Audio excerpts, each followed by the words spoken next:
राज्यात गेल्या काही दिवसांमध्ये झालेल्या मुसळधार पावसाचा कांद्याला मोठा फटका बसलेला आहे। रांजणगाव गणपती परिसरातील शेतकरी कुंडलिक चिखले यांच्या 1 एकरावरील कांदा पावसाने सडलाय।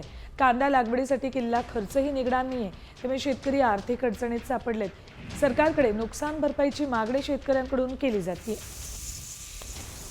शिरूर तालुक्यामध्ये सतत 15 दिवस पडत असणारा पाऊस व त्यामध्ये काल रांजणगावमध्ये मुसळधार पाऊस झालेला आहे व त्या पावसामध्ये तुम्ही पाहू शकता आमच्या कांद्याचे भरपूर असे नुकसान झालेले आहे। माझी राज्य शासन व कृषी मंत्र्यांकडे कळकळीची विनंती आहे, हा नुकसान भरपाई आम्हाला तुम्ही कांद्याचा पंचनामा करून द्यावी अशी विनंती करतो। रांजणगाव परिसरामध्ये खूप पाऊस झालेला आहे आणि आमचं हातातोंडाशी आलेला घास या ठिकाणी पावसाने हिरावून नेलेला आहे आणि या ठिकाणी हे बघा सगळा कांदा या ठिकाणी सडून गेलेला आहे।